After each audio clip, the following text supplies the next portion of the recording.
Haleluya.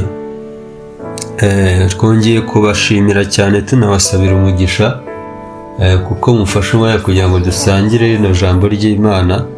Turimo turavuga ku gusenga. Uyu munsi tuje kuba ko amasengesho y'abera ari umubavu uhumurira Uwiteka neza. Reka dusome mu gitabo cya Zaburi, Zaburi 141 umurongo wa 2. Ni Zaburi ya Dawidi. Aravuga ngo gusenga kwanjye gushyirwa imbere yawe nk'umubavu, no kumanika amaboko yanjye kube nk'igitambo cya nimugoroba.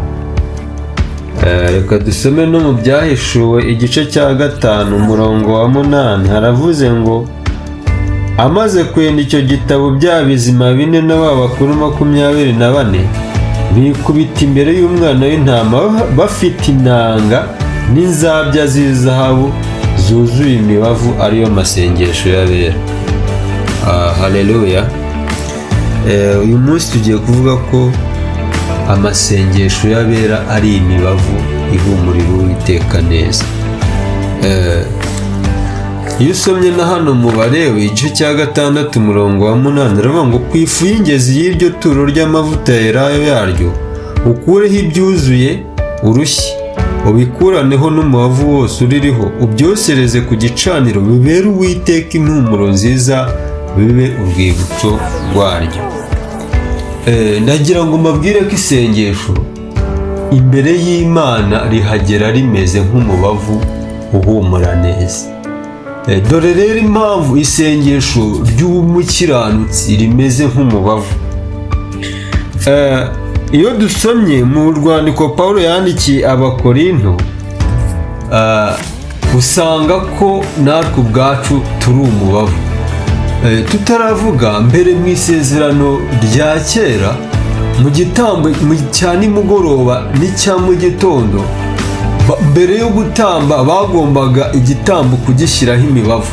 Hari amaturo y'ifu batambaga bakabanza bagashyiraho imibavu ngo bakayatamba, ngo akazamuka guhumurira Uwiteka neza, ngo rikaba igitambo cy'urwibutso.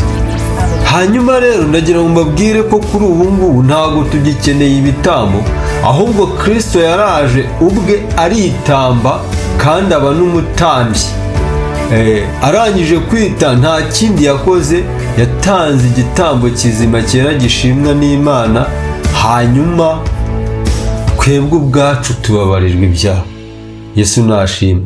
Hanyuma rero Yesu arangije, natwe yaduhinduye ubwoko bw'abami n'abatambyi. Hanyuma kandi natwe nta bindi dutamba. Pawulo yaravuze ngo nuko ndabinginga kubw'imbabazi z'Imana ngo mutange imibiri yanyu ibi bitambo bizima byera bishimwa n'Imana, ariko kuyikorera kwanyu gukwiriye. Rero Yesu niwe watambye igitambo gihumurira Uwiteka Imana neza, kitubera impongano none n'iteka ryose. Hanyuma rero Yesu ikintu yatugize, mbere y'uko usenga isengesho rihumura, nawe ubwawe ugomba kubanza kuba impumuro.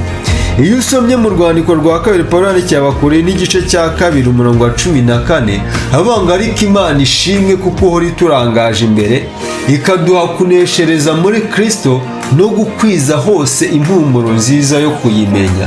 Aravuga ngo kuko turi impumuro nziza ya Kristo hagati y'abakira n'abarimbuka. Aravuga ngo hamwe turi impumuro y'urupfu izana umfana, ngo turi impumuro nziza izana ubugingo. Yesu nashimwe. Yabwire ko rero iyo umuntu amaze kuba uwa Yesu, akakira ijambo ry'Imana rikamuyobora, ubwe asigara ahinduka impumuro. Impamvu umuntu ahinduka impumuro nuko ubu Kristo ntago ari ukubuvuga.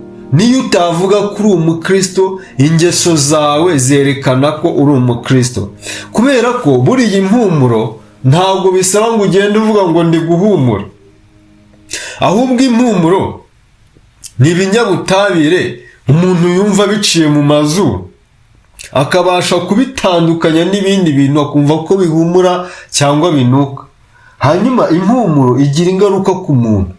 mu bitekerezo umuntu acyumva impumuro, hari impumuro wumva ukumva uraruhutse, ukumva uguwe neza, ukumva urashaka kuguma hafi y'icyo kintu. Impumuro rero igira umumaro ukomeye, ituma umuntu yibuka. Impumuro irakomeye kandi impumuro ntabwo igira imipaka, nta mipaka washyiriraho impumuro.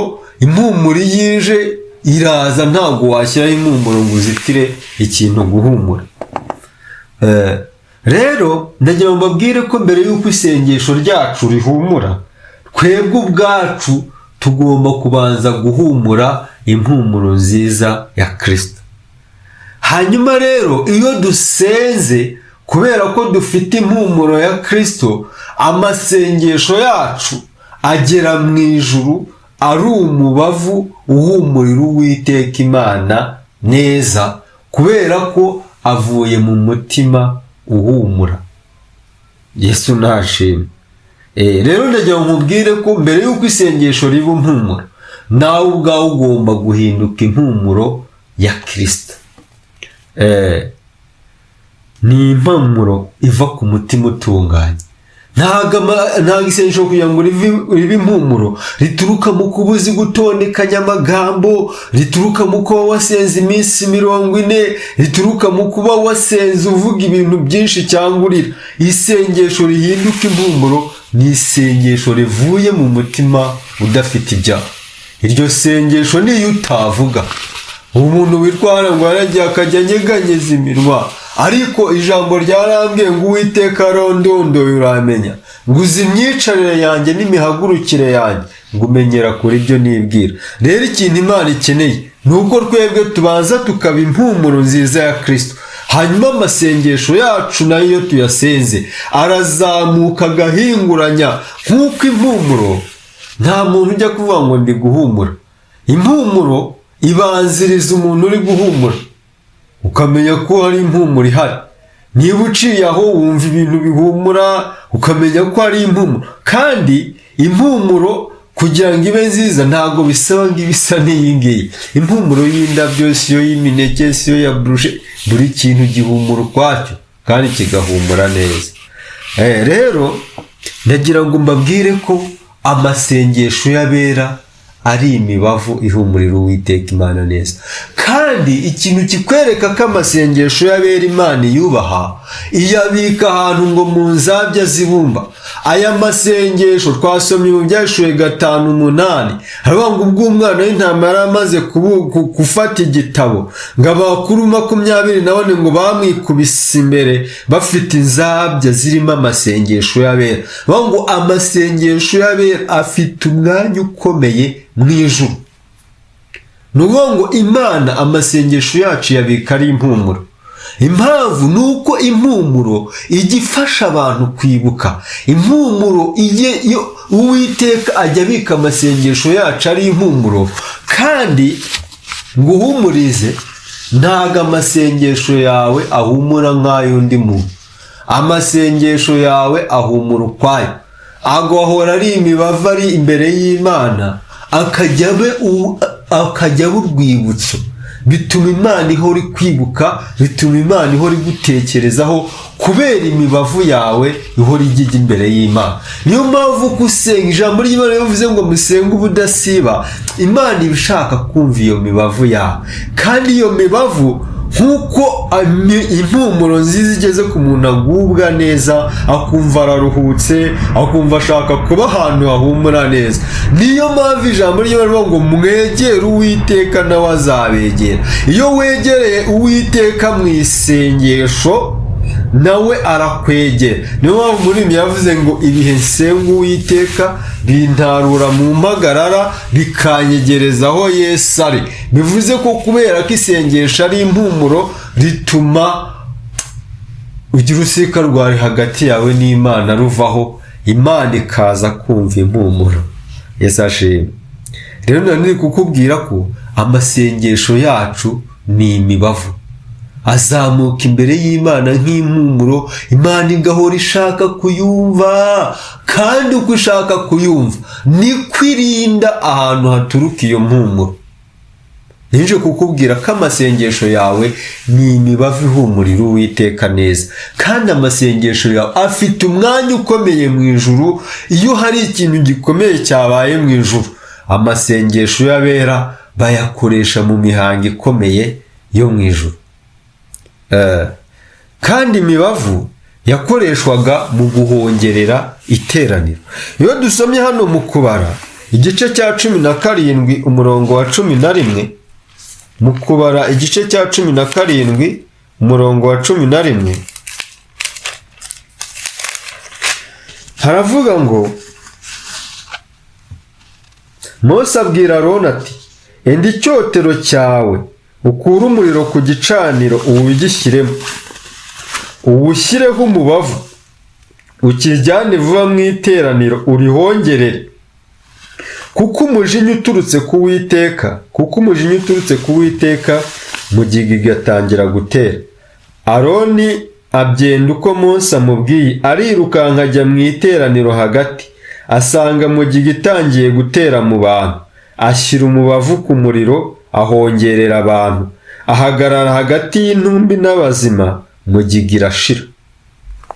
Haleluya. Ndagira ubwire ngo hano mu isezerano rya kera ngo mugiga yari yateye Abisirayeli bakoze ibyaha, Uwiteka bateza mugiga. Mose abibonye aravuga ngo enda imibavu ugende uyishyire mu cyotero, ngo Aroni aragenda ahagarara hagati y'imirambo n'abazima afite icyotero kirimo imibavu, ngo mugiga irahagarara. Nagira ngo nkubwire ngo ibi nibyo bituma amasengesho y'abera ahagarika ubwicanyi bw'indengakamere bwari bugiye kuba. Amasengesho y'abera nicyo gituma ahagarika intambara, amahoro akaba. Nicyo gituma abera bahagarara, amahoro akaza. Abera barasenga, ingo zari zigiye gusenyuka zikubakika kuko ari imibavu. Abera bajya basenga, abantu bari bapfuye bakazuka. Abera bajya basenga, umuntu wari warapfuye mu bugingo yaratandukanye n'Imana kongera akabaho. Ndagira ngo nkubwire ngo nta gituma ubona abera basenga indwara zigakira, abadayimoni bagahuga. Nuko amasengesho yabo agera imbere y'Imana ari imibavu, yahumurira Uwiteka neza, Uwiteka agahita yibuza kugira nabi. Amasengesho y'abera yahumuriye Uwiteka neza, Uwiteka ajya yibuza kugira nabi. Ikindi, iyi mibavu Imana ihora iyumva. Iyo dusomye hano mu Byahishuwe igice cya 8 umurongo wa 4, tubona ko Uwiteka ahora yumva imibavu yacu. Haravuga ngo umwotsi w'umubavu uva mu kuboko kwa marayika uzamukana imbere y'Imana n'amasengesho y'abera. Ndagira ngo nkubwire ngo mu bintu byose byakorwa mu ijuru biherekezwa n'imibavu y'amasengesho y'abera. Yesu nashimwe. Kandi ayo masengesho y'abera n'ayawe n'ayanjye. Yesu ashimwe. Ndagira ngo nkubwire ko amasengesho yacu muri byo yaravuze ngo agera kure cyane agatambuka n'inyenyeri. Ibi rero Dawidi yarabisobanukiwe arimo arasenga muri Zaburi 141, aravuga ngo gusenga kwanjye gushyirwa imbere yawe nk'umubavu. Nawe ndakwingingiye kugira ngo gusenga kwawe kujye gushyirwa imbere y'Uwiteka nk'umubavu. Bavuga ngo gusenga kwanjye gushyirwa imbere yawe nk'umubavu, kuguhumurire, ubyiteho, unyumve. Aravuga ngo kandi kuzamura amaboko yanjye kube nk'igitambo cya nimugoroba. Haleluya. Umukiranutsi yarimo arasenga, amasengesho yaba ameze nk'imibavu.